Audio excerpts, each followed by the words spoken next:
What's up, folks? Good evening. It is time that everyone has been waiting for. It is Holidays with Saka live raffle drawing. We have Steve Saka with us. We're going to have a fun night. First, let me get my cohort tonight filling in for Honest Abe, who is somewhere between Dallas and Nevada. We're not sure where, but coming from Pennsylvania, my man, Joey Jobs. What's up, Joe? First time on a live with us. Some of you guys may have seen Joey. He's been popping in, smoking social. He's a new heavy hitter on the team, and we're glad to have him on. Yeah, I'm glad to be here. Glad to get a chance to meet everyone on the team, and hopefully I don't embarrass myself on this live. Thor, which volume? Thor, which volume is low? My volume? See, now Thor's got me second guessing myself. It is my volume. I see that. I'm going to fix that for you. How's that? Is that better, Thor? All right. Anyway, while I mess with my mic, let's get the man himself in here. Steve. Hey. Or I guess it's ho. Jolly old Saka. What's going on, brother? Jolly fucking Saka. Courtesy of Chestnut Rye.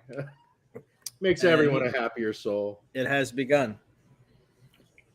So, Steve, first things first, before we get on into all the to-dos and have-nots and all the shit we got going on, you hit some kind of landmark, some kind of benchmark, you hit something to celebrate. Come on, totally, give it to us. We'd like to celebrate with you. It's totally self-gratuitous. That's okay. Look, every year you have in your head where you want to head sales-wise. You want to hit a certain number. I don't ever tell the staff what the number is because I don't want them to drive to a number.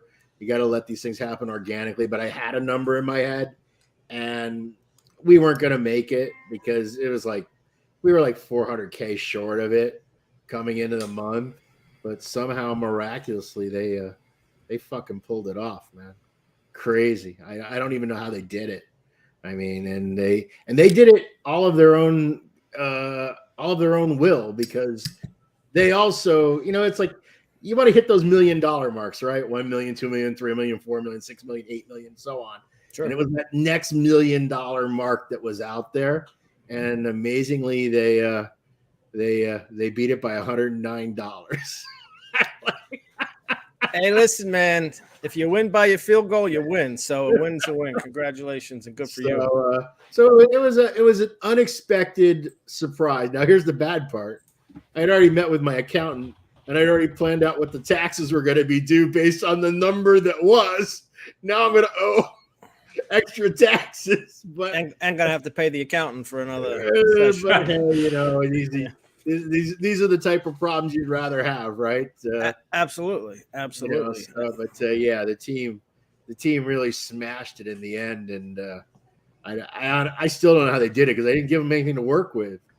I mean, there was just nothing. I mean, nobody knows what the price increase is yet, so there was no buy for that. The only thing was, hey, We're shutting down. We had a small little token gift we gave people, but it was a token gift. It wasn't anything that was going to motivate anyone to buy something that they weren't going to, that they didn't need or buy. So they just did it all on their own. And, I'm very impressed with them. They did a hell of a job. Oh, that's a good point, Robert. So, yeah, who sold the last unicorn that got you over the top? Honestly, I don't even know what the last order was. Look, I know Smoke Inn was one of those last day orders. Yeah. I mean, you've been rocking it. Obviously, our relationship is great, and you've been rocking it with Smoke Inn. While we're here, folks, you still have time. If you don't know, this is the Holiday with Saka 5-pack frenzy. This will be our last milking of Saka for the year. We promise. Of course, until the 4th, right? Until the 4th. Now, listen, we're ending with you, and we're starting 2023 with you. I'm like the first TGS exclusive. Yes, you are. At some point, can't you find somebody else to pimp? I mean, am I the only one that's willing to go on camera or something? What is the deal here? I mean, it's crazy. You're getting 11 days off for the holidays, you know? Right. That counts for something. Well, probably not. Knowing Steve, that he's getting 11 days off from us, but he's probably got 8 other podcasts and things to do. This is my last podcast until the 4th. Really? Yeah, really? I actually have a whole week. I have like 10 straight days of like no podcast. I'm probably going to end up getting like stir crazy, so I'll probably go in the whereby, or I'll join the Hawaiian guys one night on Noel's channel or something, because I'm obviously I'm going to be having the bends, right? I mean, Absolutely. how can I go completely cold turkey for like 2 weeks? I mean, it's going to be crazy. So You can just walk around and talk to yourself, just at least I'm having an practice some intelligent stories. conversation, Joey. I mean, That is true. That is true. So, folks, you still have time. We got some ridiculous raffles that we're going to give away in a little bit. Any 5-pack from the Holiday with Saka event page will get you a raffle entry. As far as raffles go, so we had a plan, and we had some pretty epic raffle prizes in our own right. So today, you will be able to possibly get your hands on one of 3 unreleased RML bundles. And Steve, I don't remember there's a porterhouse, right? Yeah, That's actually, I saw that video Abe made. He's wrong. 2 of them have been released. The ribeye just wasn't called the ribeye. It's the 6x52 Prensado that we've had for 2 previous cycles, because that cigar is really good. Absolutely. And then the beef stick is one of the 4. Well, so the beef stick we didn't include because everybody's got beef stick. Okay. And then there's 2 others that you may have gotten something else. I don't remember what I sent you, but I know that the plan is to release the porterhouse, which is a really big honking cigar. Yes. And then there is a robusto, like a filet mignon, you call it, right? This is the filet mignon. So those 2 no one has ever smoked other than me and maybe you guys, if you smoked any other samples I sent you. So you have a chance to win 1 of 3 RML bundles, and with those bundles we will also be including a chubby unicorn. That's nice. Which is I have not had a chubby unicorn. Why not? I haven't had one. I mean, I have not been lucky enough to be present. I personally like smoking the chubby. God, that sounds so wrong. I like that format better than I like the traditional unicorn. Personally, I like the way it smokes better. What is it? A little smaller, a little fatter? Yeah, it's look, it's the same ring gauge, because the unicorn at its most bulbous point is 60 ring gauge. Right. The difference is the chubby doesn't have all the problems that the unicorn has. The unicorn has always been a problem shape because the blend is so heavy and it comes to such a very sharp tapered point. Right. And it really funnels down, which helps to really increase that pop level. You know what I mean? As you smoke it down. So it's a great cigar, but it's always a problem. That's always risky. Where the chubby is essentially a flying pig, a feral flying pig, sure, in between the 2. It's just a big, wide pareo with a couple nipples on the end. You know what I mean? A rounded foot and head. So there's no like anything complex. You just have to get the cigar right and the blend right. But there isn't that extra level of craziness, that's required. So the chubbies are like universally a safer bet always. What is the horn, Steve? So what a horn is so when the first year we made unicorns, we made about 2,500 and we ended up barely getting 1,000, right? And then the next year we made about 2,200 and we got about 1,100, but we only make 1,000 a year, so we destroyed 100. And then the third year we cut it down to like 1,600, but we ended up with like 1,400 good ones. And because we were only selling 1,000 a year, what do you do with the other 400 good ones? So what I decided to do was just cut like 2 inches off the foot of the cigar and call it a horn of a dead unicorn. And I use it for special events and whatnot. Now, here's the thing. Horns are even rarer today than they were 3 years ago, because now that we've gotten so much better at making unicorns, there's less. We don't make so many extras right. like we used to make. We don't make 2,500 hoping to get 1,000. We're at the point now where we literally make like 1,250, you know what I mean, to get 1,000. So there's actually the horns are actually more rare than the unicorns themselves. Interesting. So we also have 4 of these signed canvas. I didn't even know these things existed that were given away as well tonight. How did these come about, Steve? I paid some dude in China to make them. I mean, they look good. They're nice size, fucking Steve. But Yeah. I mean, these are nice though. They're nice. I mean, they're big. They're a nice wall piece. Yeah, they're a good size. They're awesome. He They did really a look great nice. job. I mean, it's the same thing. I mean, you guys sent me this beautiful, holiday. Oh, you got it? I did. Good. It was Oh yeah. You know what I mean? Nice. Although I will admit, I got to get in here.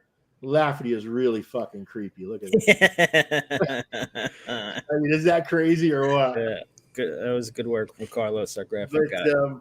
Yeah, no, I've had those. We sent them out to stores. The truth is, I think the next time I do, I want to get them. They looked amazing when you frame them. The problem is, even cheap framing is like $60, right? So, because but if you get one of those and you're gonna hang it in your lounge or you're smoking whatever cave, it looks great as is. But man, if you spring the extra bucks and get it framed, it like literally looks like $1 million. Those look fantastic. Sure, no, they're very nice.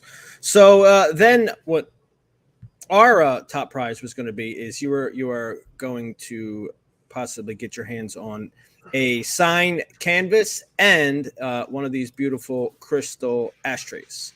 So Do you actually have number 11? that's what we Wow. do. I don't know. I don't know if we do. Well, that's the box that's signed. I think so. I mean, what number do you have? I don't know. I don't have it here. It might be number Okay. 11. I don't know if they. I'm surprised they gave you number 11. I'm not sure if that's a picture you sent Number us. 11, I want it back. No, I'm But so that's what we had, and then Steve went wild earlier this afternoon and decided to juice the pot big time. I always do. You always do. You always do. So Steve is throwing in 3 DTT stone ashtrays. Yep. Up for grabs. We've got some more in finally. 3 crystal ashtrays. Yeah, I have those. I don't know what the fuck to do with them, so giving them away is a good option. And without a doubt, the mega prize is 1 stone ashtray, 1 crystal ashtray, and 1 tray of the unicorns that we were still speaking about. Right. So that's a monster raffle prize. Yeah, so you get 7 unicorns. So probably the retail value on it all together is well over $1,000. Right? Absolutely. It's $1,000 prize. All right, so It's Christmas, man. it's absolutely. You know, everybody loves my it. team hit their number. Now there is one caveat. Okay. And I didn't think this through when I posted this earlier today. None of these bonus prizes, the 3 extra stone, the 3 extra crystal, or the Trinity prize of the unicorns, the crystal, and the stone, it will all be sent on January 3rd because our office is closed, our warehouse is closed. We're 100% shut down until the 3rd. So I wasn't thinking about that when I wrote it. I'm like, oh, wait a minute. I got to wait a week or so before we could ship it. I mean, that's fair. Listen, we're probably not getting this stuff out till at least next week anyway. It is the Christmas season for us as well. But Steve, I want to talk about this thing. I know this thing has been the bane of your existence. Yeah, it's been a pain. Look, it's beautiful, right? It's absolutely beautiful. It's gorgeous, and it's heavy, and it's solid, and it turned out glorious. But it was one of these things where, like 3 years ago, we used to make these ashtrays at Drew Estate that were these glass crystal ashtrays, and they were super popular, right? Right. So I went back to the same factory that I had worked with back then, and they just could not get the shape right because they were making round ones and square ones. Right. But they just couldn't get this shape the right way. And when they would get it the right way, they kept breaking. And it took, I stuck with them for like 18 months. And look, the way it works with the Chinese is you got to send them half the money in advance. And this thing was supposed to cost like $18, right? So I sent them like 15K or something, if I remember right, 15, 20K. After a year and a half, they just threw in the towel, but they don't give you your money back. Right. You have to go to China and like down, get some like Yakuza boss to put him in a street corner in Shanghai or something. But we transferred it to another factory and they could get the shape right, but they couldn't get the printing right. The printing was always fuzzy and the color was always wrong. And we finally ended up moving to a third factory. He could finally do the shape and he could finally do the color.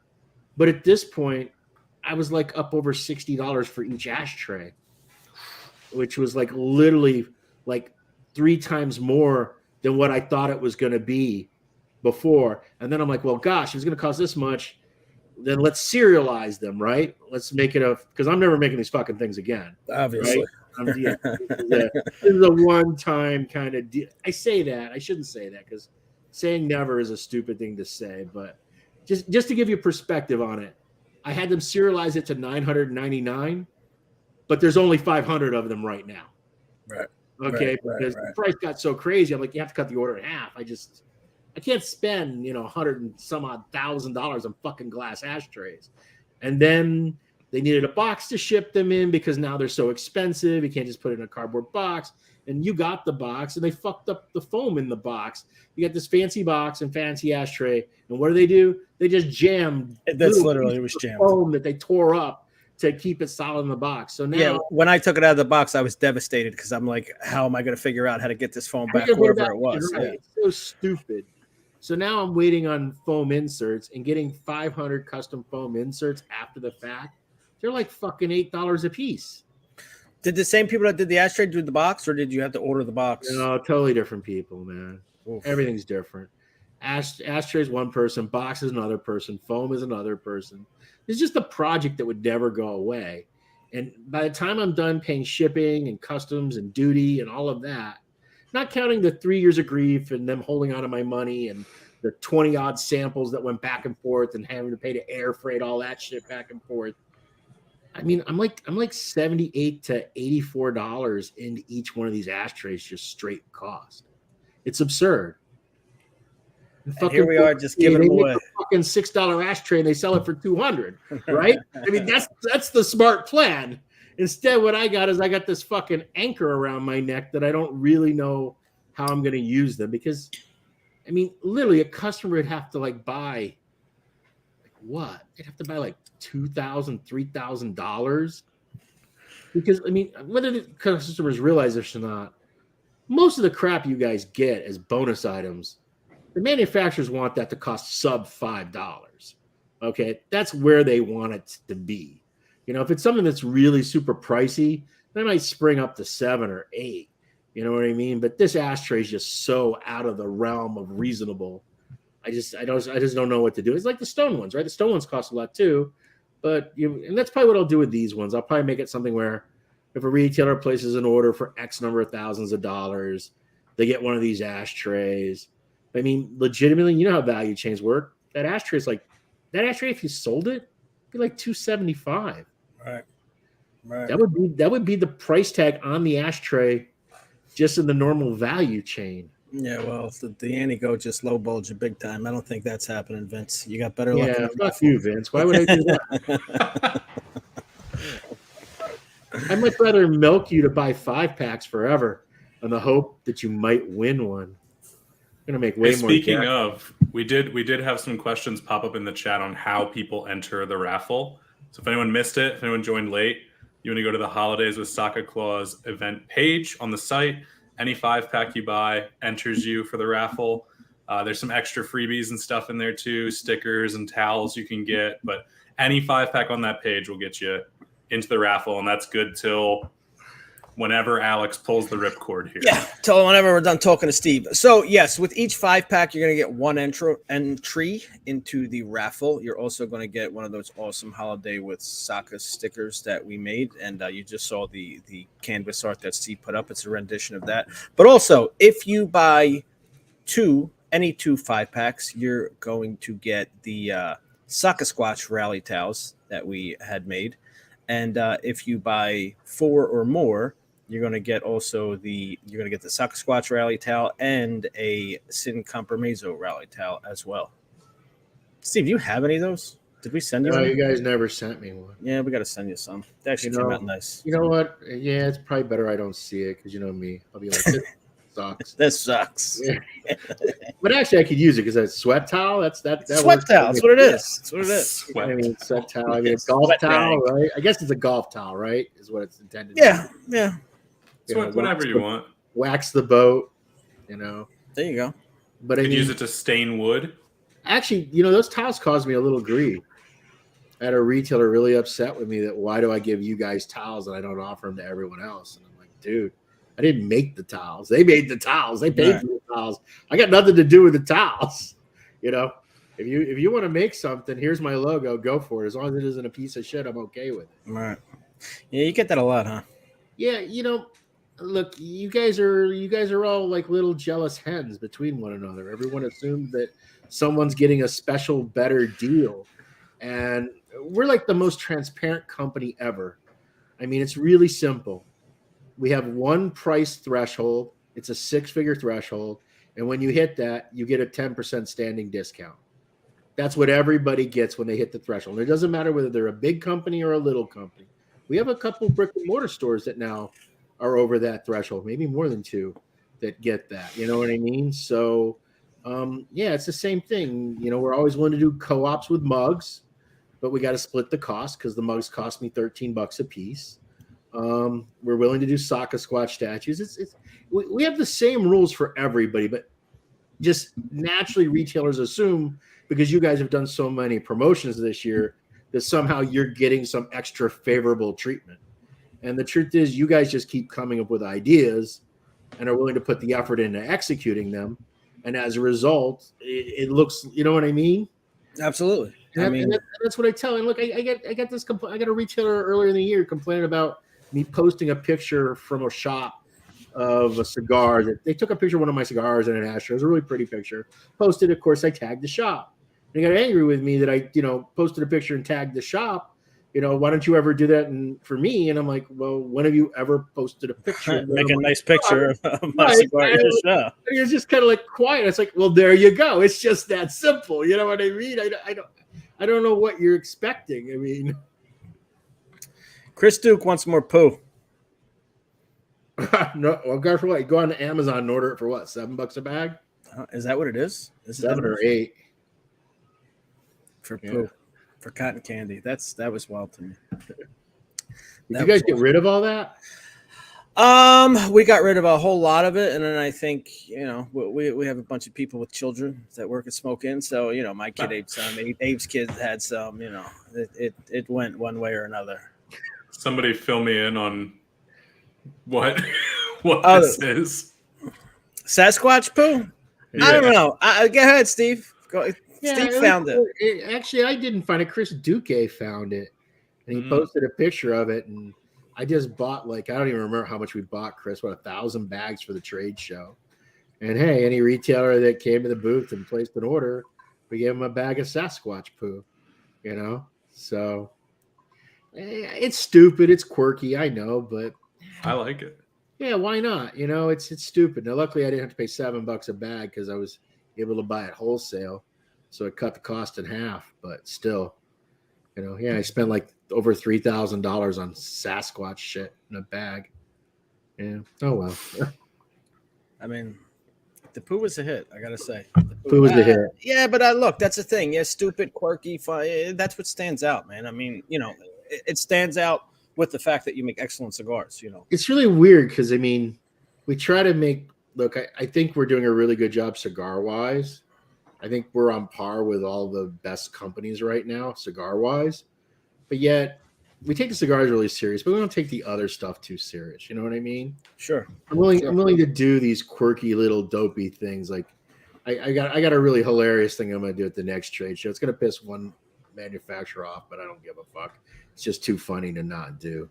So, Real quick, Cameron, yes, RML Beef Stick 5-packs are currently out of stock. With that being said, I guess with as many people as we have watching, this is a good place to make an announcement. For those of you that have placed pre-orders, if you have not secured your pre-order, you have until the end of the year. The notification is in your notification center when you sign into the website.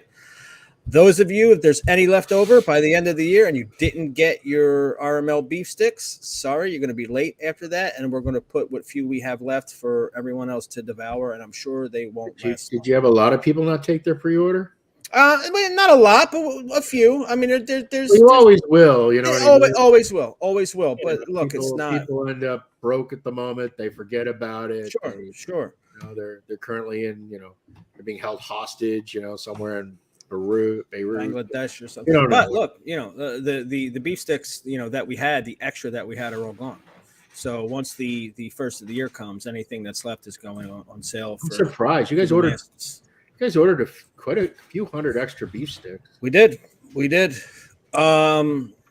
Listen, I wonder how many of those people went and bought it and forgot that they had a pre-order that they already placed $25 down on and Right. scrapped And their then the email deposit. goes to their spam junk box, and they never notice. It's actually. I wish I'm actually having that conversation with another retailer right now about doing pre-orders because I like the pre-order. It makes it where we know how many to make. You know what I mean? Absolutely, it makes a lot of sense for you. It And, makes I mean, it's sense easy for for me. us. It makes sense for the consumers too. Absolutely. So everybody wins in that deal. The consumers win, I win, you win. We know roughly. Look, there's always going to be a few stray here and there, but we're not worried about a few stray here and there. The fear is that you make way too little and everybody's pissed off at you that you made so little, or you make way too much, and then you've got this albatross around your neck of, oh my God, I have an extra 1,000 bundles of this limited cigar. You know what I mean? So absolutely. Doing the pre-order thing it makes things so much smoother for everybody. Yeah, I mean, if I think about the first year we did the pre-order, if we would have had just put a number in, I don't think it would have been anywhere I can close. the number that Abe and I came up with numbers independently, right? And our number was 1,000 low. Right. So we would have been 1,000 off. Right. I came up with a number. Abe came up with a number. His and my number with 100 of each other. We did the pre-orders. We literally sold like 980 more in the pre-orders than the highest number between the two of us. So we would have totally missed the mark. Sure. And it's not that we want to miss the mark. It's just it's a lot of risk, and you just don't know, what to make. And it's not like it's something where, okay, if I make too many Mi Querida Ancho Largos, so they sit in my warehouse for an extra 60 days, right? Right. They're going to sell. They sell every day. It's not a big deal. But what do you do with this, this odd one-off kind of stuff? It becomes really problematic. Absolutely. I mean, look, the consumer wins at the end. Like you said, there would have been 1,000 bundles out there that people wouldn't have had a chance to get their hands on. So how does this work for the Great Smoke thing? You were talking about that. That's what you were talking about. They had to place their order before the first of the year for that. No, you were talking about the RML. Talking about the RML pre-order. The pre-orders. So how does the TGS thing work? Because we're selling it on the 4th. Is that open to everybody, or is that No. So you must have a Great Smoke ticket to be able to get your hands on any of the Great Smoke exclusive releases. And with your ticket, you'll get, it will be in your Great Smoke section of your account, and there'll be a reference ID there.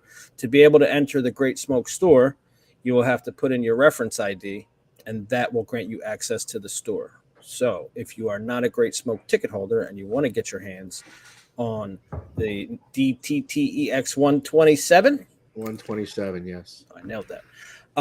Smoking. Better get yourself a Great Smoke ticket. Obviously, can't see it though because of the light. Yeah. Listen, the Great Smoke, as Steve has said, has become one of the biggest cigar events of the year.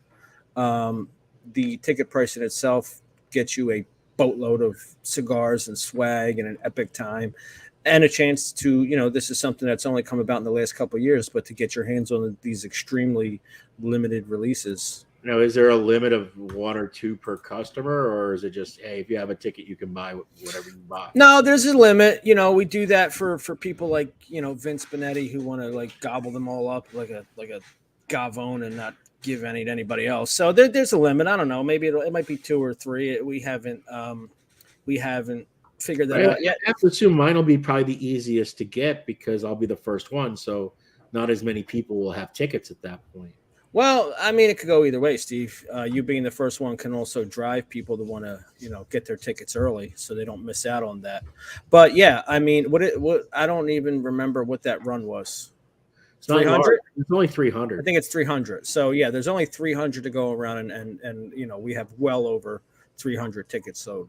So you want to be there, you want to be watching that night, because I'm sure they're going to go quick, and we don't have enough. I mean, it would be another RML release that we'd have to do a year in advance to be able to satisfy 2,500 people in getting a bundle. So yeah, but I think there's a difference with RML.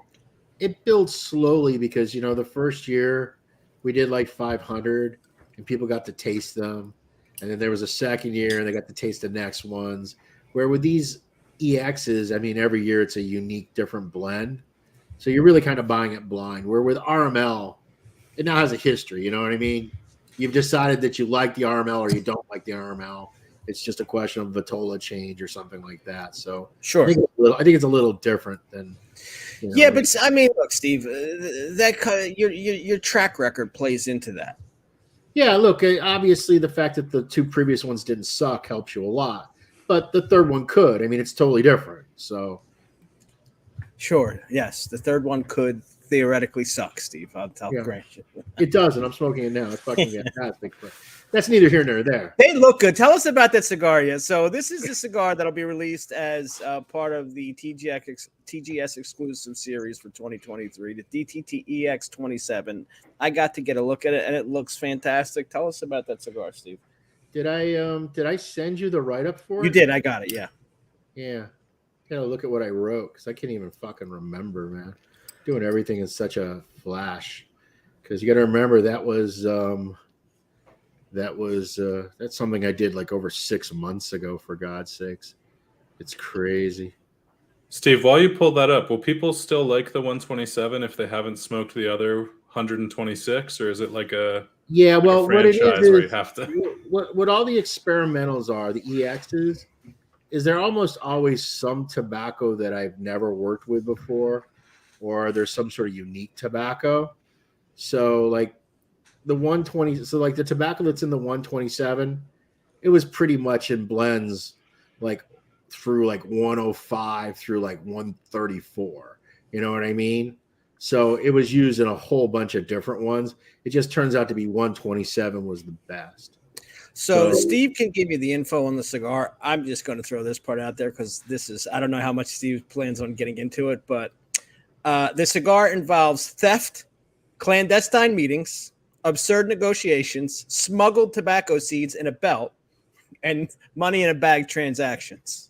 Yeah, it was. There was a Cuban farmer who departed Cuba, and he had brought one of the newest seed varieties from the experimental station in Cuba with him. And the tobacco that's in the 127 is from that very first sample crop.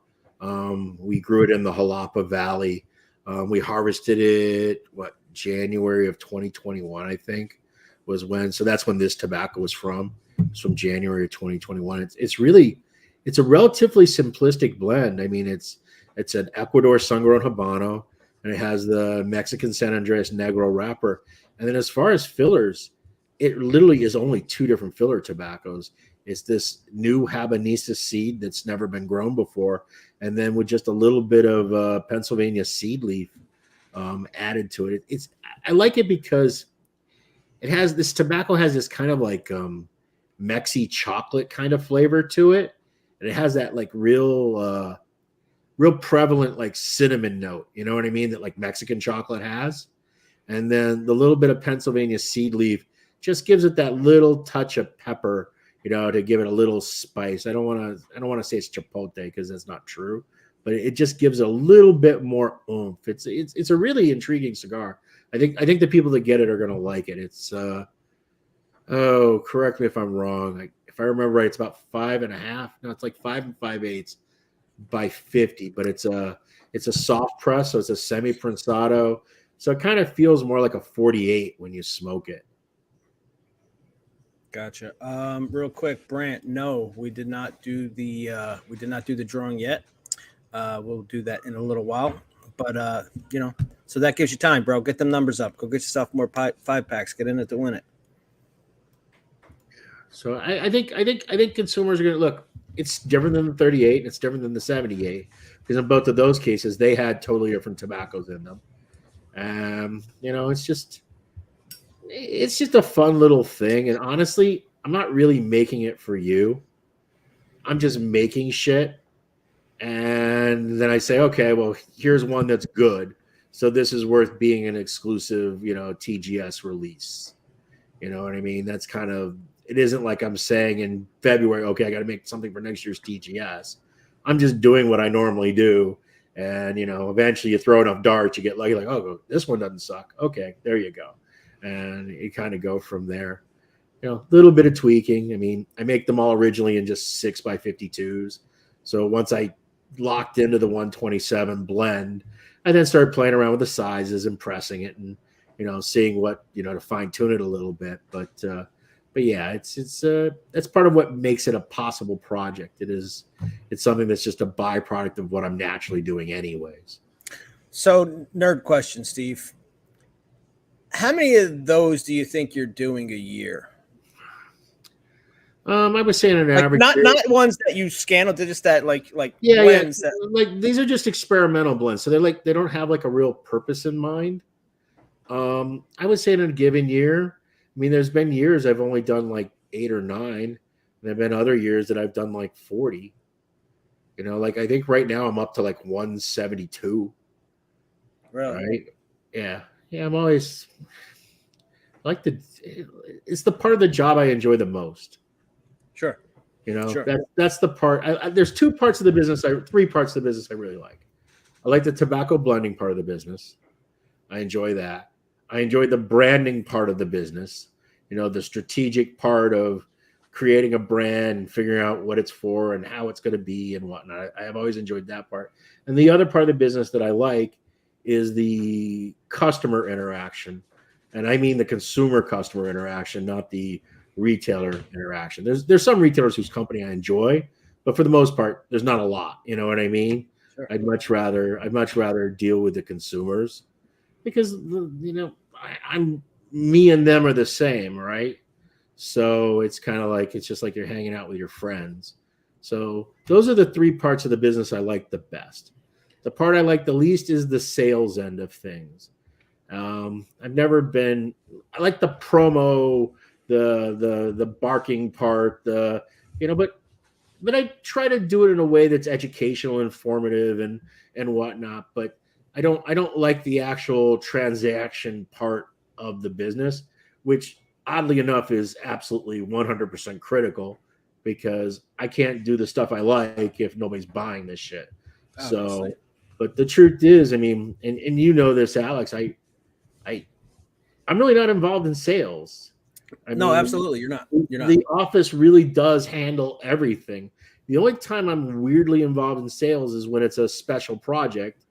I'm having those conversations directly with the retailer. Okay, we're gonna make so many frog juice. We're gonna do so many U-boats. That conversation, that's with me. Sure. Setting the prices is with me, but that's because I know the costs. But the actual sales part and definitely the fulfillment and the support and all that, that's all handled by the office. They handle everything. All right, here, this is a good question, actually. What is Steve Saka's fishing cigar? So I should say Umbagog because that's the way I sell it. Right. But I tend to smoke more meat K-Ritas. They're just, remember, I'm getting them at a better price, so I can afford to wait for meat K-Ritas. That is true. Yeah, but I smoke. There's one cigar we don't sell in Umbagog that we might. I make a smaller 44 ring gauge one in Umbagog that's like 5 inches. Is it 48 or 46? It's 48, and I'll smoke a lot of those while fishing. So you're a smaller cigar smoke while you're fishing? No, I'm the opposite. I usually try to get. I like a bigger one because a bigger one keeps because you got to always crunch your mouth. Right. Actually, the longer cigar is better because it keeps the smoke a little bit out of your face. Right. But I will smoke that 5x48. I call it the bronze back. I don't think I've ever talked about it or sold it. Maybe. Look, I'm getting rid of 2 sizes of Umbagog this year. I think one's already gone. I think we're out of Churchills at this point.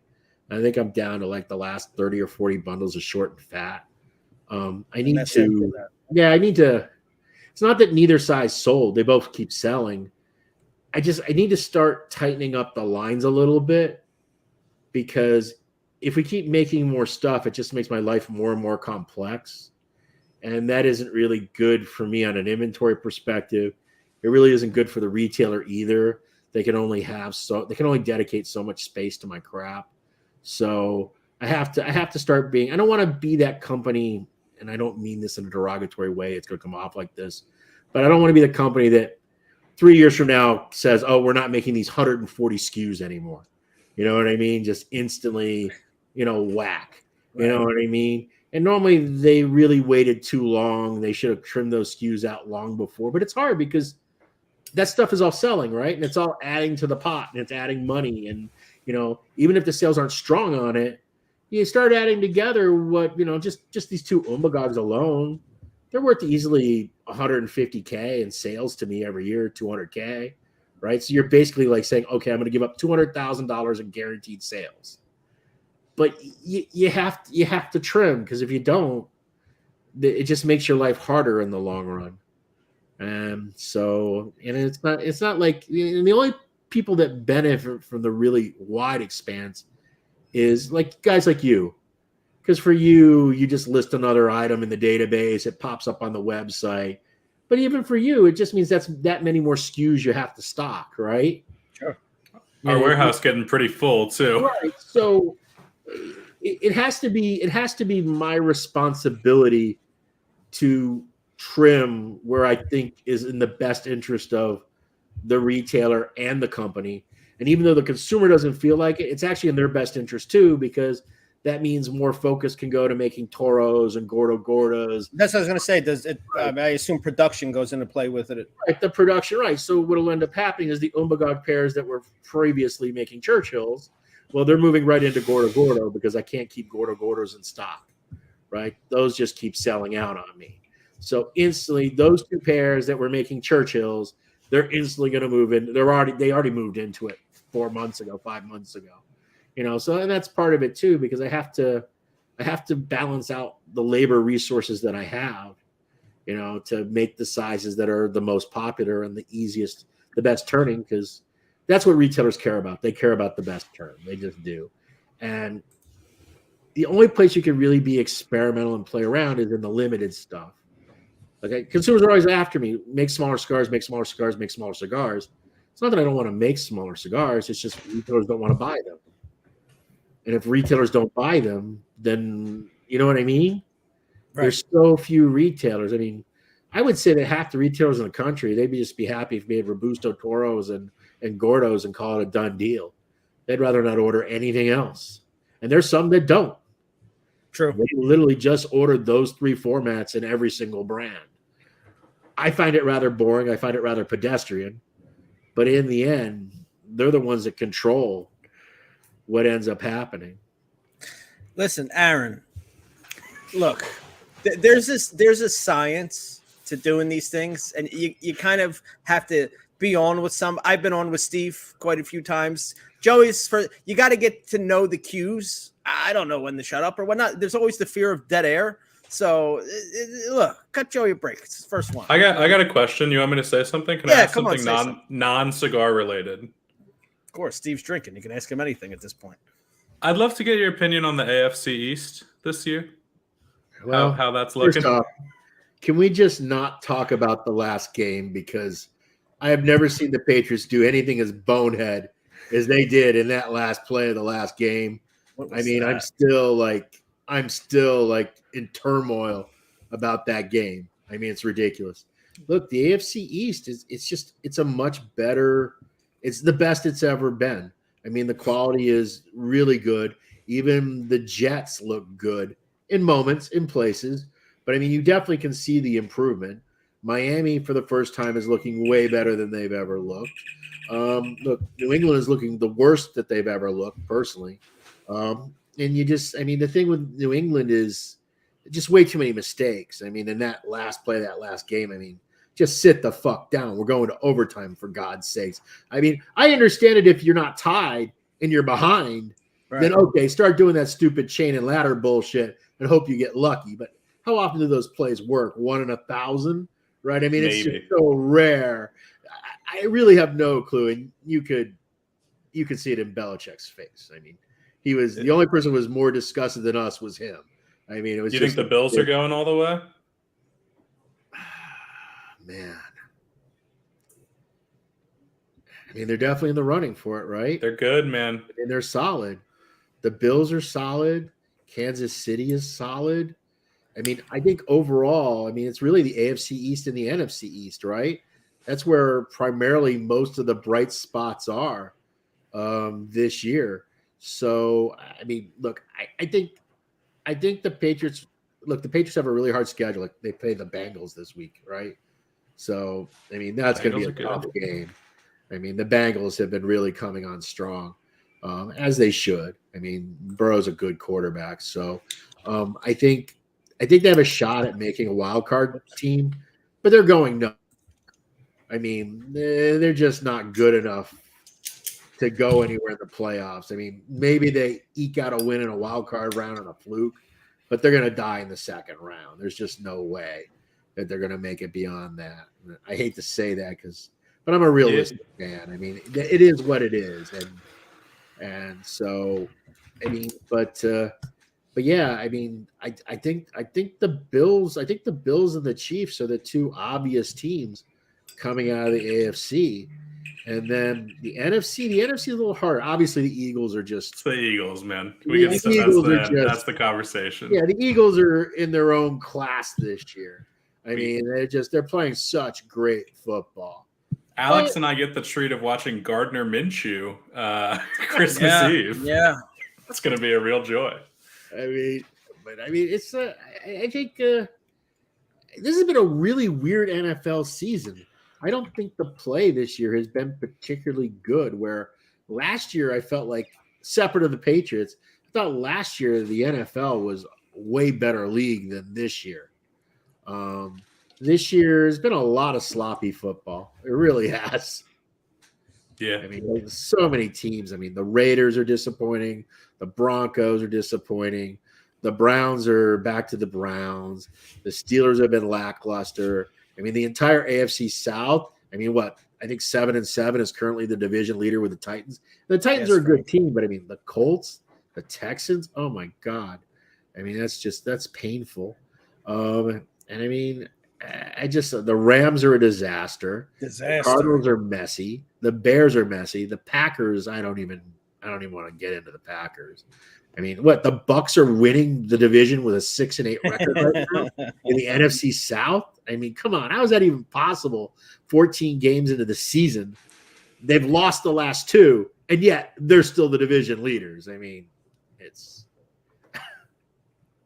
brutal. Well, hey, I don't want to get too much heat for pushing all our combo over to football. I gotta tell you, the Vikings are good, man. Yeah, the Vikings are solid. The 49ers are a solid team too. I mean, and as much as it hurts my heart to say it, the Cowboys have their moments. No. All right, back to cigars. I'm over that. So, you had this bad boy come out recently, Steve. Yeah. What's been the feedback you've been getting? Look, you never really know. I mean, the feedback's been over the top great. A lot of people have been telling me they think it's the best of the Stillwells so far. The thing that you never know is are they saying that because it's a limited production? This is the fear you always have, right? You make this unique, weird item, and it does gangbusters. Is it doing gangbusters because it's really that good? Or is it doing gangbusters because it's the holiday release? It's a one-time release. In fact, the booze I'm drinking right now, it's from Lock One Distillery. It's a chestnut rye, really unique. He finishes it in chestnut, which I don't think I've ever heard of anyone doing. And what it does is it makes the rye softer. It isn't as peppery. It isn't as biting. So you get the rye flavor, but without the burn. And this is by far his most popular bottling. He does it once every year. And he's got people asking him, "Oh, I want you to make this year round." And he's almost afraid to, is it because of the fact that everybody knows that it comes out once a year and You got to buy it when it's available. Because look, I'm guilty. I bought 3 cases. Right? Last year I bought 1 case. This year I bought 3 cases. Right. You know what I mean? What happens when it's on the shelf all the time? Right. Is it as popular? And that's the problem that you never really know. I think I like the holiday blend as far as aromatics go. It's doesn't have a sweet tip like the first one, the aromatic number 1. It's its own unique blend. It's got a real. I always keep describing it like hot chocolate with mini marshmallows in it. It's quite sweet, but the sweetness comes from the filler. It's not just there on your lips like with the. I mean, the aromatic has a sweet filler too. The aromatic number 1 is the most popular of the Stillwells, so it makes sense that the holiday would be a popular one too. I think I'm going to play it safe, and you're going to find this out next month. I don't think I'm going to add it to the Stillwell line, but I think I'm going to double dip and offer to retailers to pre-order in January for Christmas and July. So there's retailers that want to buy a second release of the holiday 2022.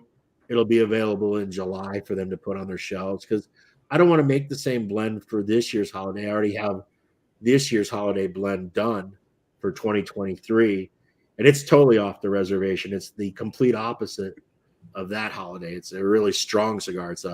It's based around a Balkan style pipe blend. So Is there Latakia in that?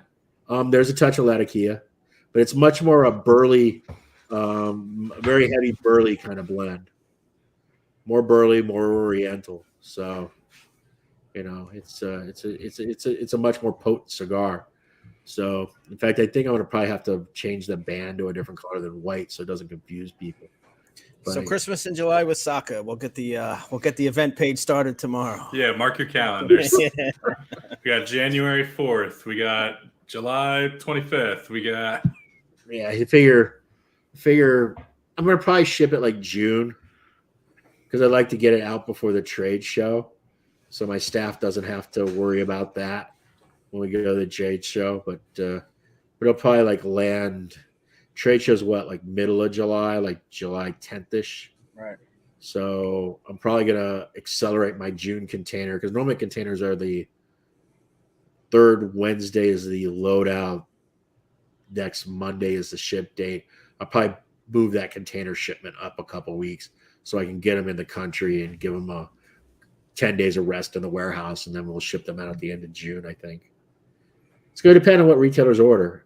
I think they're going to exceed my capacity, though, because I only have so much of that holiday pipe blend tobacco made, and I'm not willing to make more.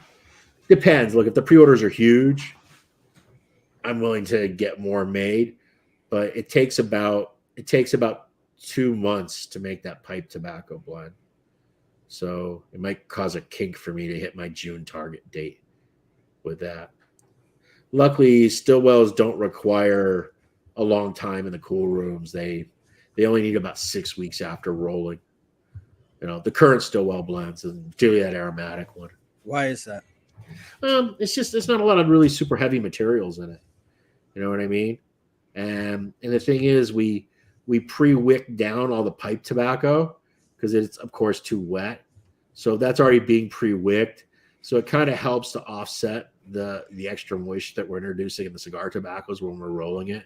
So they tend to be ready. They tend to be ready really about 4 weeks after they're rolled, but 6 weeks seems to be what we've been using, 6 to 8 weeks as the target. Whereas like Mikkei Ritas or like Saka Khans, those they need a lot more time in the cool room before they're ready to ship. Did I see somewhere a new size for Saka Khan? Yeah, I have one somewhere around here. Oh, it's right here. Is that pressed? It's no, it's round. It's 5. This is 5 5/8 by 48. So it's going to be called Papasaka. Yeah, I saw a couple people mention that. I saw Chris mention that. That's the Papasaka. Yeah, it'll be the Papasaka, and we're already making these. This is actually at a regular production. This isn't a pre-release sample. So that's my kind of size. Yeah, I like it too. The question's going to be, will consumers pay what they cost? I mean, that's always the challenge with smaller formats when they're Right. Because look, when you're making an entire line and you have tobaccos that need to be utilized because they're shorter, you end up getting forced to make smaller cigars, and they end up kind of getting subsidized by the larger formats. But when it comes to a Connecticut broadleaf cigar, you never have small wrapper. Even small broadleaf is big. So you're intentionally saying, okay, I'm going to waste this really big wrapper and I'm going to make these smaller cigars. And as a result, the cost difference between making this size and the Saka Khan, it's only about 12% in cost is about the delta. And so the problem for the consumer is, okay, if a Saka, I don't even know what a Saka Khan costs, what, $15, $16? $15.95, $15.50, somewhere in that range. Somewhere in that range, I think. Yeah. I mean, consumers are like, okay, well, this cigar, looking at it, should be $11. When the reality is this cigar is like $14, $14.50. You know what I mean? Right. So, and look, the guys that smoke smaller formats, they always say they'll pay. And they say it, but they don't tend to. It's a very small group. So we'll ultimately see what happens. But it doesn't matter because Mikke Rita Black is not meant to be. It's a special subshoot of Mikke Rita, right? So it's not like it's blue and red is what pays the bills. Black is just that little bit of extra, piping frosting on the top of the cake is what black is. So it doesn't have to do monster sales for it to make sense for me. The guys who say they only smoke small formats, I feel like that's like one of the biggest myths in the industry. Like people are like, oh, I only smoke Lanceros, but then you can't actually like sell Lanceros ever. Yeah. And then the other one is people that say, I don't smoke acid cigars. And then every retail in the world sells millions of acid cigars. Yeah, somebody's buying them. For a lot of retailers, acid's in their top 5 movers in their shop. Absolutely. But everyone swears they would never buy them. Yeah, it's the same thing. It's like people say they don't smoke sweet tip cigars. Well, they sell a fuck ton of Baccarat and Host for guys. Oh yeah. You know what I mean? Those cigars aren't disappearing. Somebody's paying real money for them. I think the thing is you just don't see those. Like if you're in a cigar podcast like this, you're not the typical cigar consumer, number one, right? And it's not the type of cigar that gets a lot of photos, so you don't see a lot of presence of it in social media. I mean, it's the same thing in a shop. How often do you see people in a store sitting there smoking acid? There's a lot of shops you'll never see anyone smoking an acid. You might see someone smoke in because you've got a much more diverse crowd. It's a much larger store.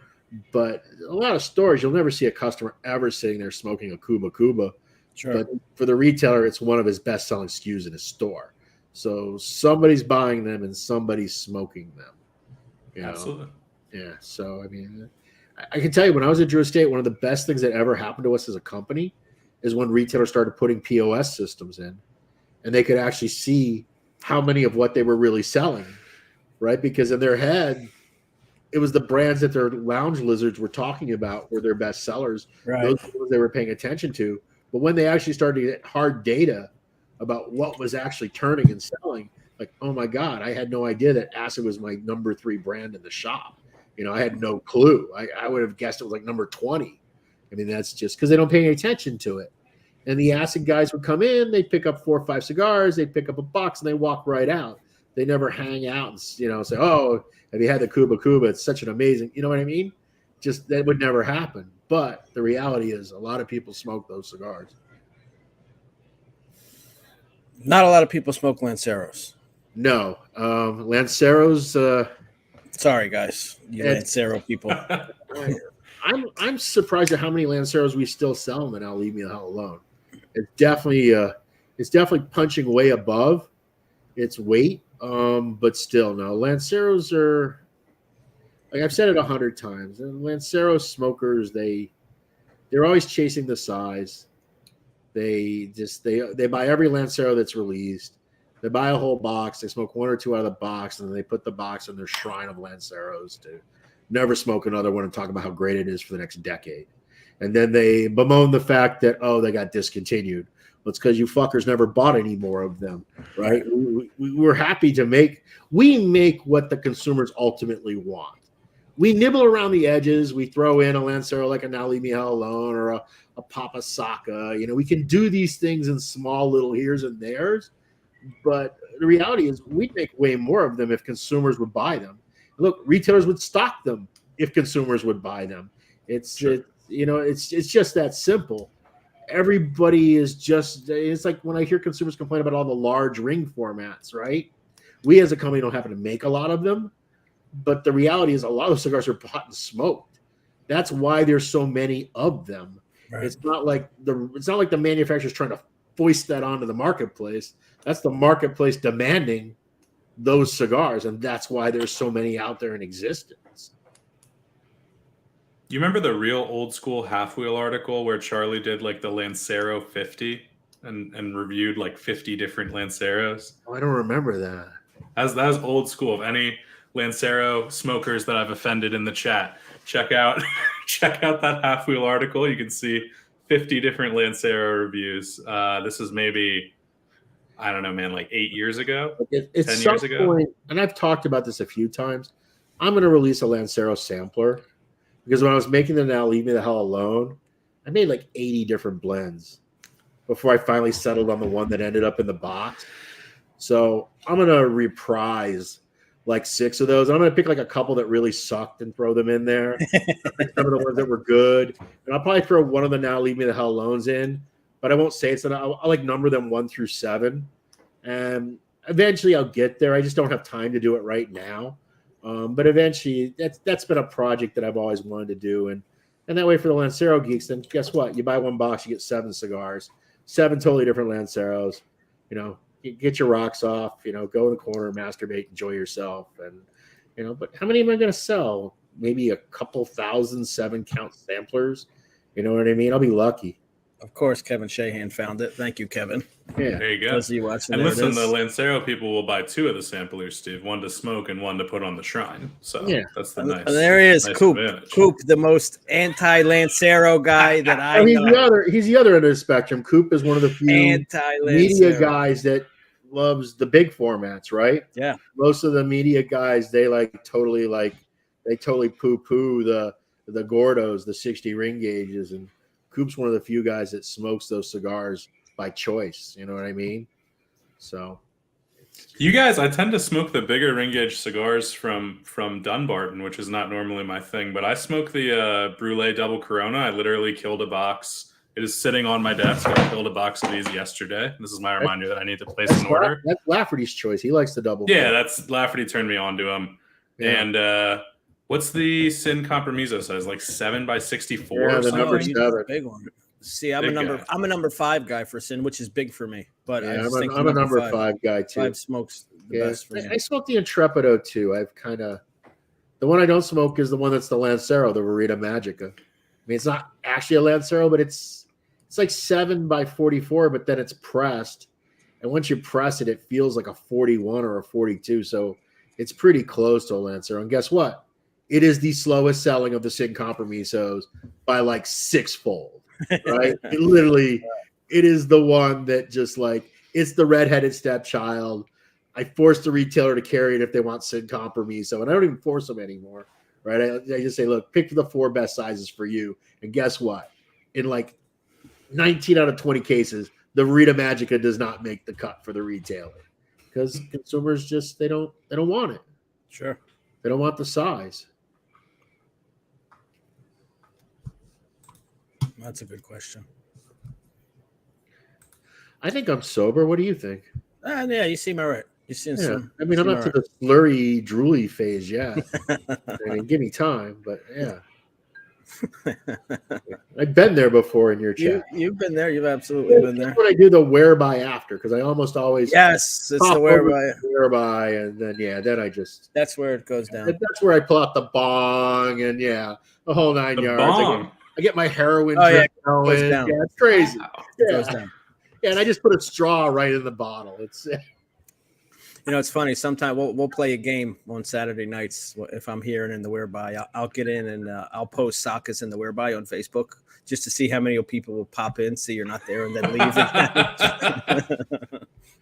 Yeah, that's a true statement. I saw that comment. He has come in and told me it's time to go to bed a couple times. That is an absolutely true One time, statement. Abe called her and said, "You got to get Sock off the channel." And I mean, granted, like it was like 3:30 in the morning at that point. Dude, it's inertia, man. I'm a fat guy. I'm not in motion. It's just better to stay not in motion. Yeah. As long as I got my booze and I got a whole look, I'm like every other cigar guy on the planet. I got just baggies of cigars, so I don't have to move, right? If I could take a crap here, I would never move. I mean, you could we can only see you like chest up, man. Right, You could do whatever. yeah, you start seeing me grunt and grimace a little, you know. You get that pooing face. Like a vein popping out of the forehead.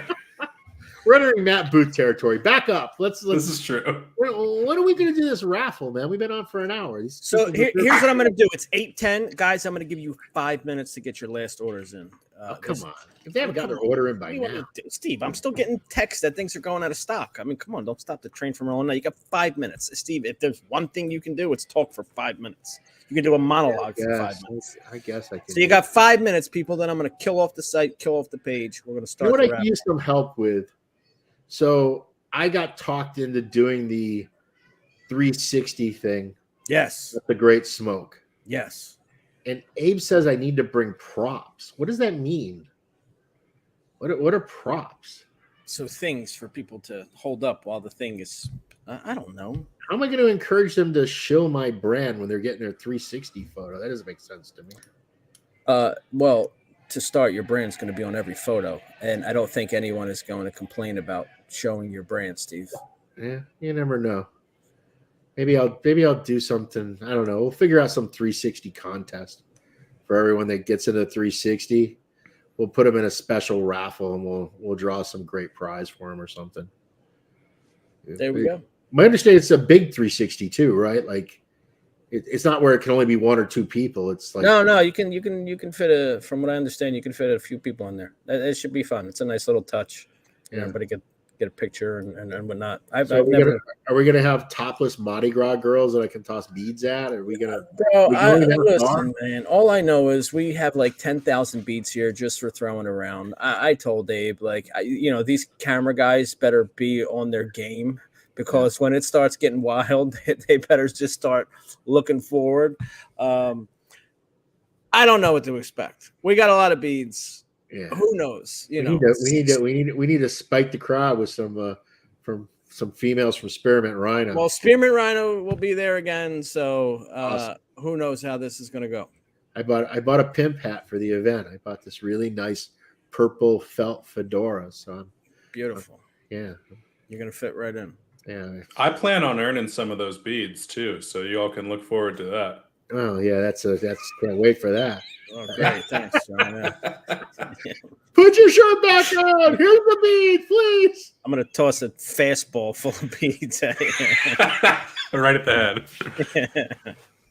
So I'm assuming you guys have already picked the theme out for next year. We've picked the theme out for next year and the year after. Wow. Yeah. So it's gonna be cool.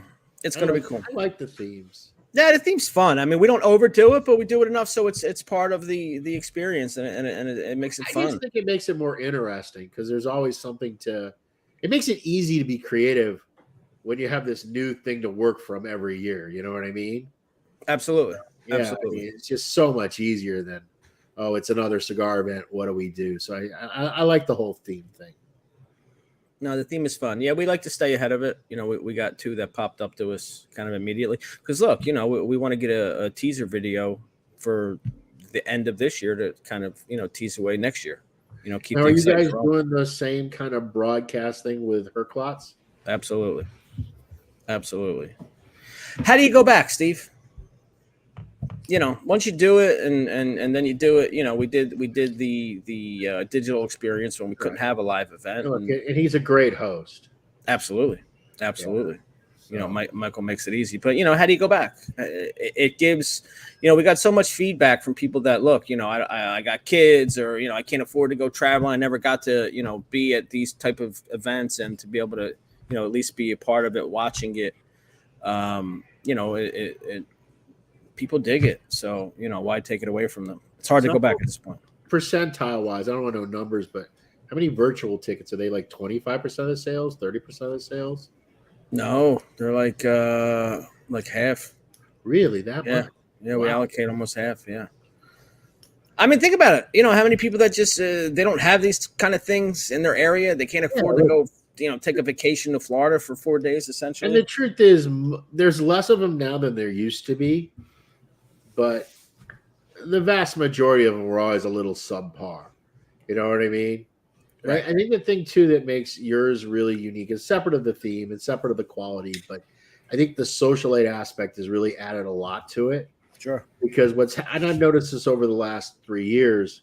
Because look, I did the very first Great Smoke way back when I was with Drew Estate. Right. And where the event has really changed now is, because of the socialite group, it's almost kind of like a family reunion every year that builds. Absolutely. You have the same people that come, and you have new people that come to be part of the group and to have that shared experience. So I think it's actually a much more fulfilling event because of that.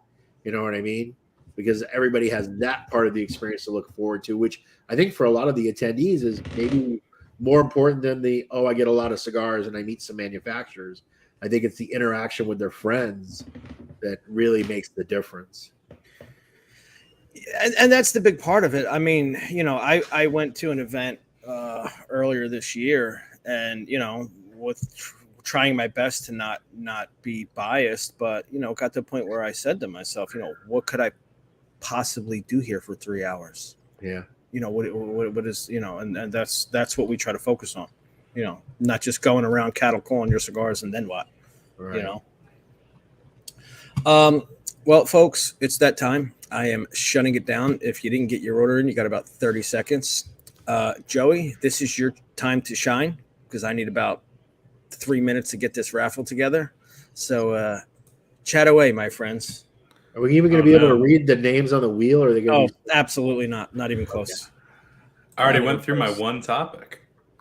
That's it? That's all you had?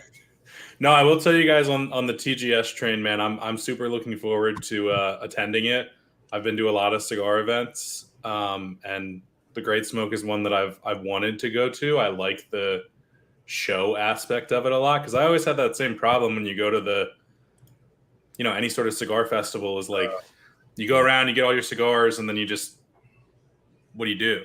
Like I so hated the event of your former company. I wasn't going to bring it up by name. Oh, that was so abusive. It was 3,000 people on day one, 3,000 more people on day two. I mean, at Drew Estate, we were always up on that mezzanine.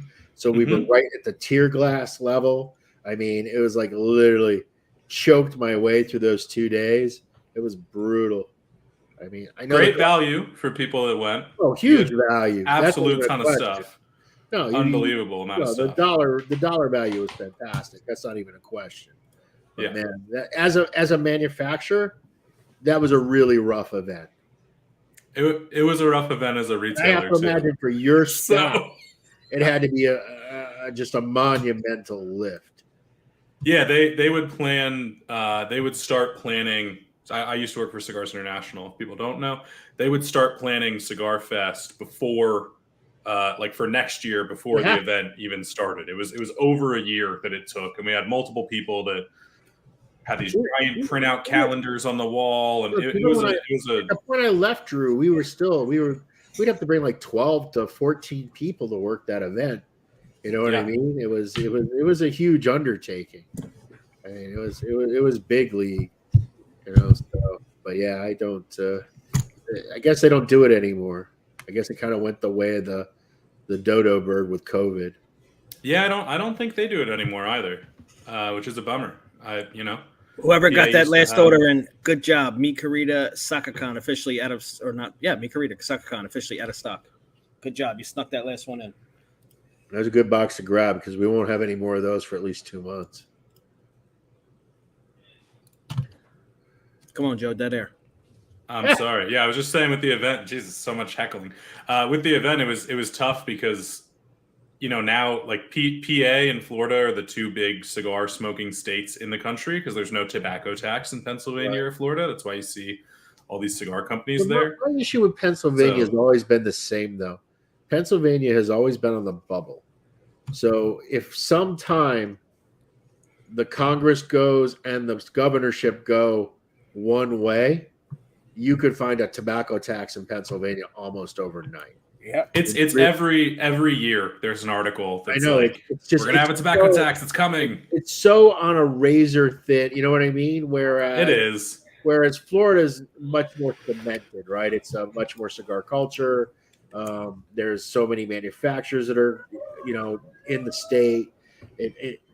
Pennsylvania, I've always found Pennsylvania to be a scary state for that reason, because if the politics go a certain way, you could find, because what they'll do is they'll say, okay, well, Jersey has this and New York has that, so hey, you know what? We can go 35%, and it'll be fine. We'll still be competitive, like instantly overnight. But I guess they would just lose so many big companies. There's a lot of cigar companies. Which is what happened to me when I was at JR, right? Right. New Jersey put that crazy tax in. It wasn't the tax that was the real crusher. It was the floor tax. So you were going to have to pay taxes on all the inventory in your warehouse. And it literally forced the company to relocate to North Carolina, because we were going to literally have to pay tens of millions of dollars in taxes on stuff that we had bought 2 years earlier. You know what I mean? It was so absurd, that floor tax. And it was so funny. So after we made the move, the state of New Jersey came back to us and said, hey, what can we do to get you to come back? What if we, change the taxes and yada, yada, yada? And the answer to that was really simple. There's nothing you can do, because you'll change it now and we'll go through the pain of moving back for you to go back to a crazy tax just 4 years down the road, and we'll be in the same predicament. And that's the problem. It's just I think that's the thing these states don't get. They got to provide a stable business environment in order for businesses to grow and blossom and to plant roots. And it was a shame, because New Jersey, they lost over 1,000 jobs. Yeah. When I started getting into cigars, I thought JR was always located in North Carolina, because we would drive down to the Outer Banks and you would see all those big billboards to like go to the those were just whatever that location was. They were just but I thought that was the retail store. Originally, it was all warehoused and shipped directly out of New Jersey.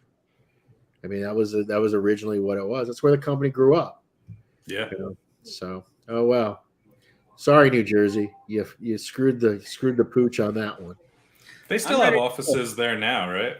Yeah, the corporate office is still in Whippany, and they have a Casa de Monte Cristo there, and then they have the one in Parsippany. Paramus. Paramus. It's Paramus. My bad. It's in Paramus, but all the real operations are now in North Carolina. That's where everything is. Are you ready? You look ready. I am ready. All right, let's spin the wheel. Let's pick some winners. I gotta go play poker.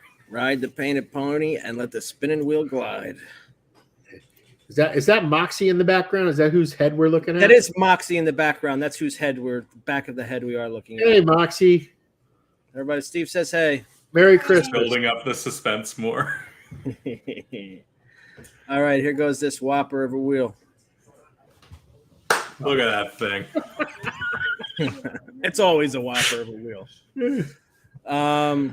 All right, so here's what we're going to do. First, we're going to start off with the 4 signed canvas prints. And here we go. Winner number 1.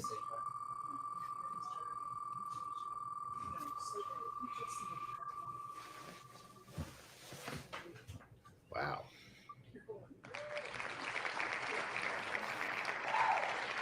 Well, I feel like a guy named Tobacco deserves to be a winner. It can't be a real name, is it? I don't know. I mean, it's not. It's spelled. But it had to be on his credit card, right? Had to be on his credit card. All right, real name. All right. Congratulations, Kaneki. I hope. Kaneki. Here we go. Signed canvas number 2. Which that's even weirder, because Kaneki is a like type of Indian ditch tobacco.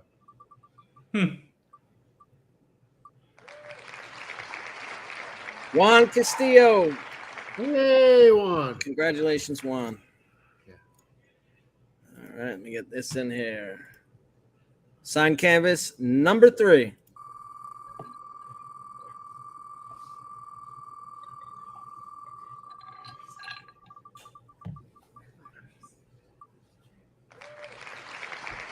Jason Masto, Does congratulations. their name stay on the wheel? Can they double dip?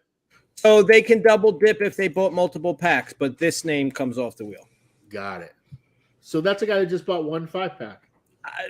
We don't know that. Oh, you don't know. I He got may it. have You're bought- saying that when it comes up, that one drops off the wheel. Yeah, so he may have more entries on the wheel. They can absolutely, that's why it pays to play, folks. Understood. All right, the last signed canvas print. Let's see who's taking it home.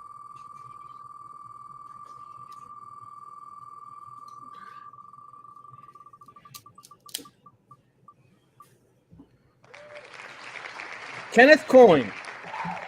You know what I like about this? There's a lot of names I'm not familiar with. I mean, I'm familiar with Juan, but it's always nice to see new, fresh names. Absolutely, absolutely. Congratulations, Kenneth. All right, so now we are going to move on to the RML bundles and the chubby unicorns. We are giving away 3 of these. Here we go.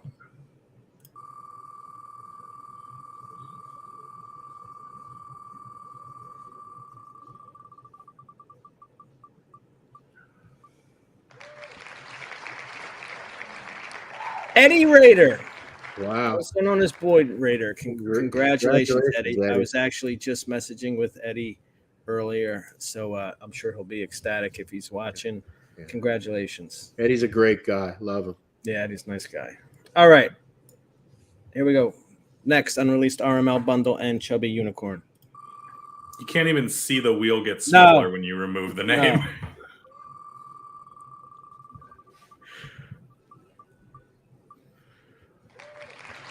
Alfred.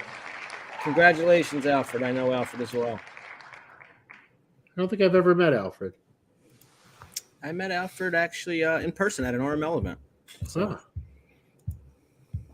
congratulations, Alfred. All right, the last RML bundle and chubby unicorn.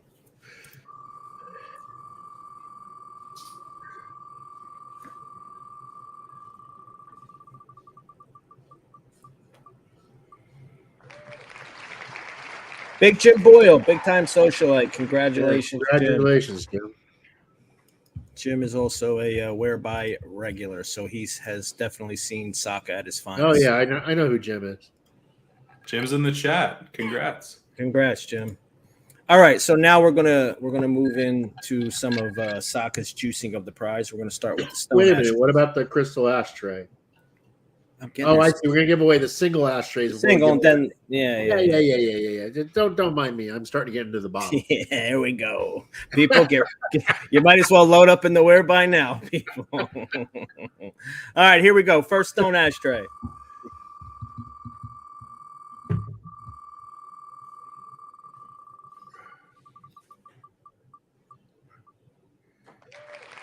Brian Nobles. Congratulations, Brian.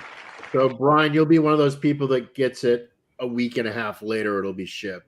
Yes. So when you collect the names, because I know you have all the stuff that was the original raffle items, for all the new people, you're going to give me their addresses I'll give you all phone and their email address, because if you give me their email address, we'll send them the tracking number so they'll know it's actually en route and they can get it. All right, cool. Absolutely. All right, second stone ashtray. Here we go.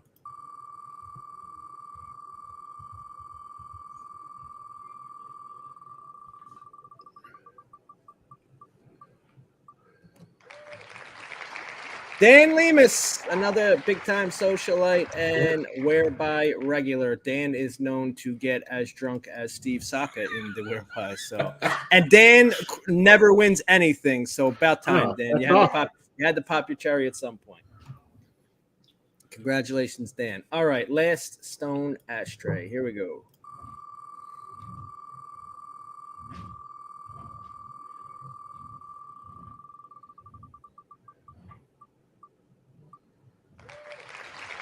Christopher Bremen. Congratulations, Christopher.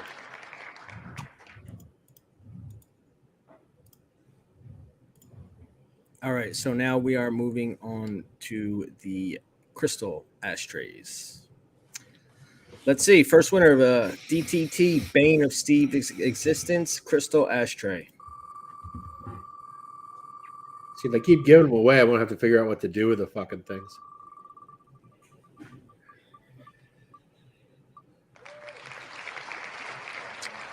Charles LeBellinger. Congratulations, Charles. That's a new name to me. That is definitely a new name to me. Congratulations. All right, who dropped something? Joe. It was me. Come on, Joe. I'm trying to text. That's what you get. That's what I get.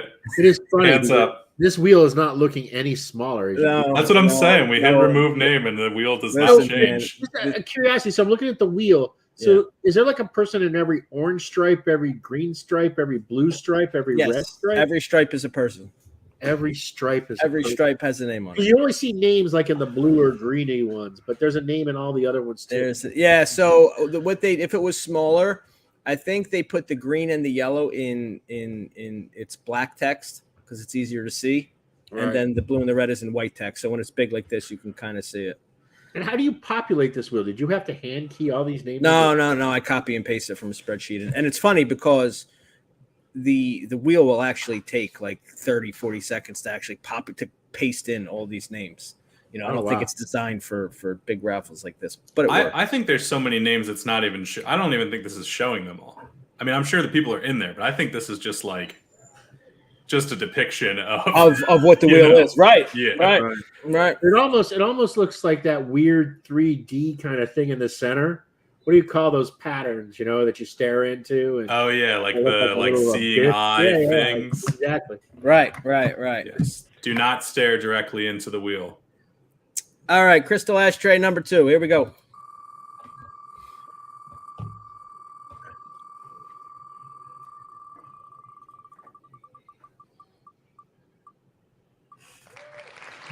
Gordon Cavender. I know Gordon was watching.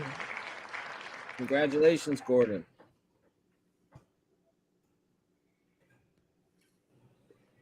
I agree, Quentin. It's rigged. Your name isn't in the wheel. Yeah. Buy some. All right, last crystal ashtray of the single crystal ashtrays. Here we go.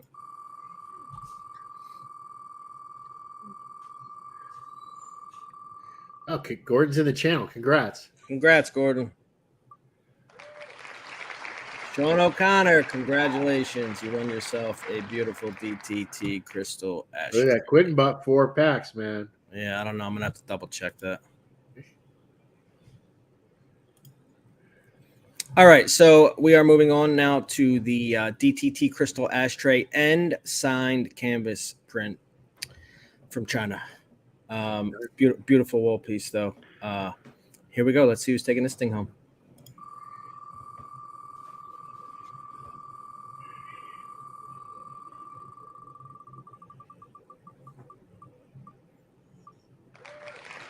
Tim Ballou. Wow.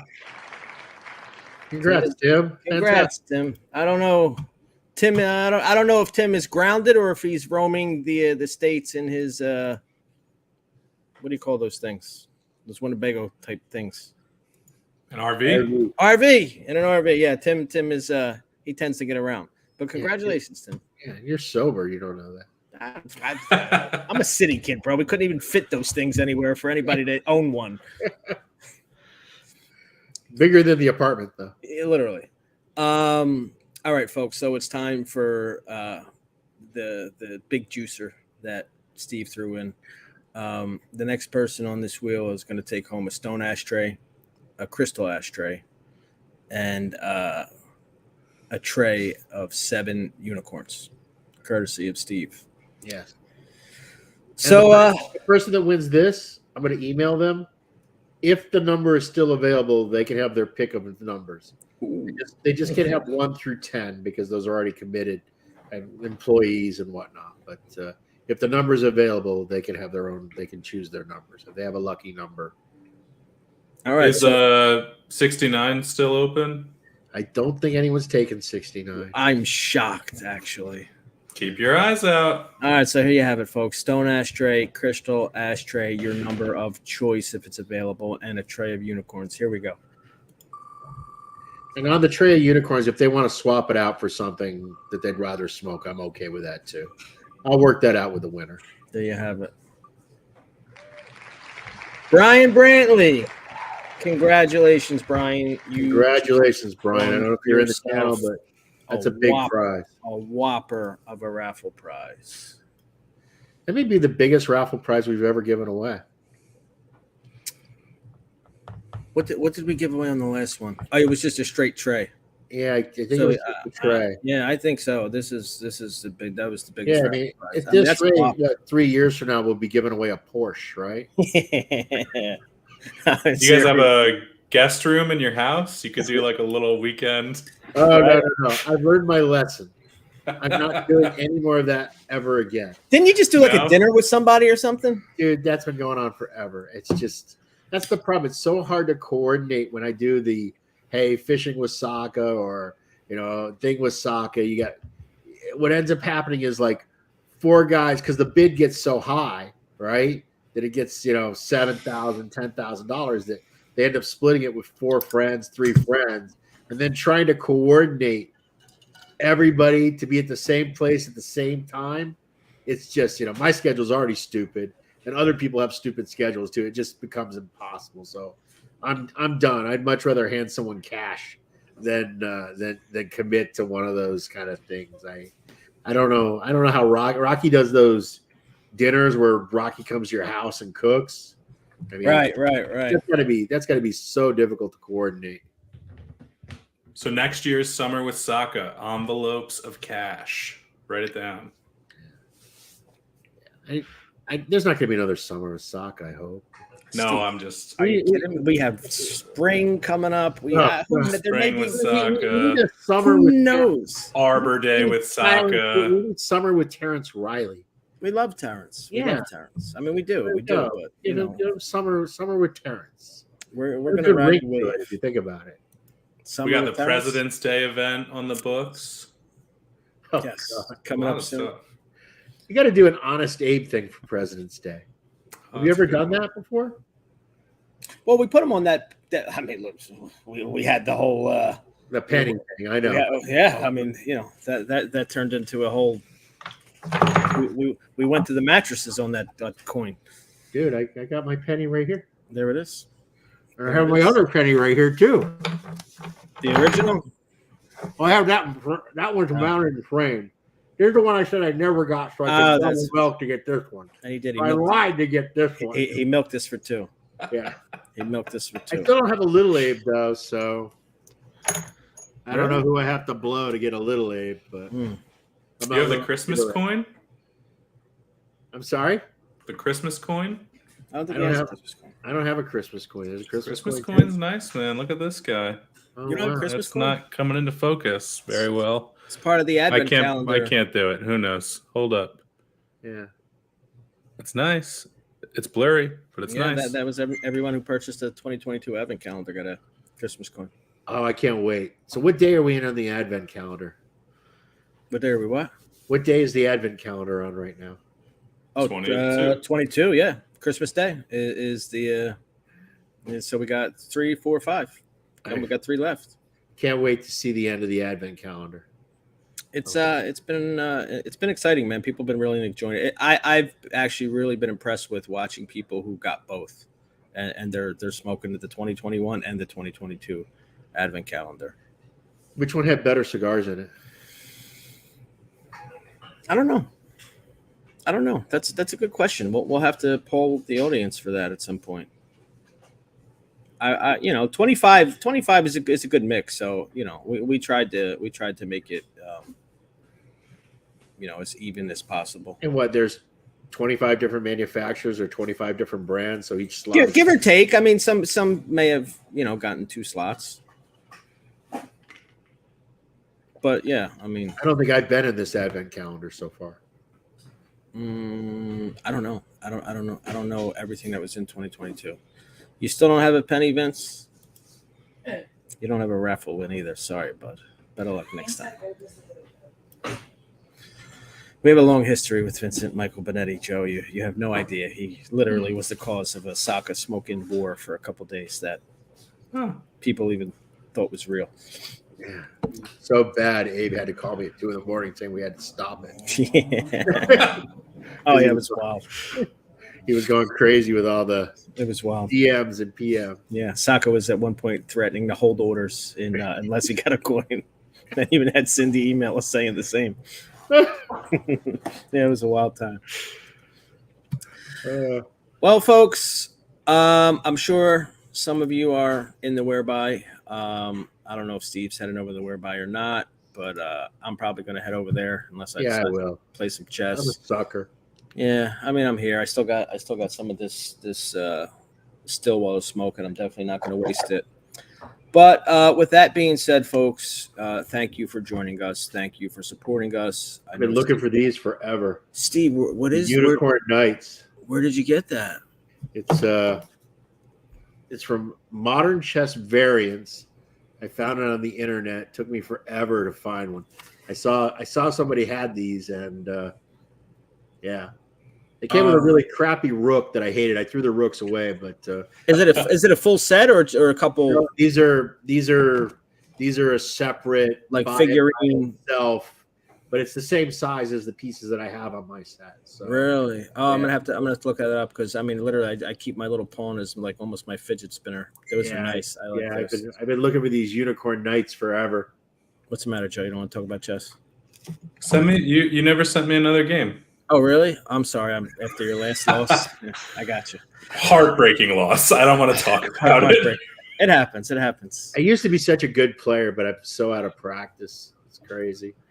Yeah, I love it, man. I love it. It's my hobby outside. I mean, fortunately, like kind of like fishing and being able to work at smoking and sit in the back. It's my accompaniment with smoking a cigar and a chess game. You're teaching your son to play already? Yes. So he actually has his first tournament coming up in February. Oh, wow. No, the kid is good, man. He understands the game. He's a math kid. He's a math kid anyway. So I'm happy about that. But, he understands the game and he enjoys playing it. So I'm gonna milk that as far as it can go, as long as it's fun for him. He's got to work on that pawn structure, though, man. No, you have to work on that pawn structure, my friend. You have to work on that. Stop doubling your pawns. All right, so folks, listen, we appreciate you. We hope all of you that celebrate have a Merry Christmas, Happy Holiday. We're ending the year with Saka. We're starting the year with Saka, so you'll see him again on the 4th. But thank you again, everyone, for the continued support. For those of you that want to join, I'm going to be so fucking sick of me. You know what, Steve? They can't possibly be because. I mean, we've had over 120 people watching this thing, and we've been rambling for an almost hour and 40 minutes now. Crazy. So, I just want everyone to know I am genuinely thankful. I really am. I mean, I think people know that. I appreciate the support. It means the world to us. And look, we're still a very small family company, and I don't think. I mean, it has such a tremendous impact on how we do as a company. To have so many people that like the brand and support the brand, and it doesn't go unnoticed or unappreciated. We genuinely are really thankful. And we appreciate your support as well. Honestly, you guys are you guys make the business, so we appreciate that. With that being said, Steve, if I don't talk to you, have a Merry Christmas. And Merry Christmas to you. Merry Christmas to Joey. Merry Christmas to all your families. I mean, Joey, I'll talk to 400 times by Sunday, but that's a different story. But with that, have a Merry Christmas, folks. We're signing off. Good night.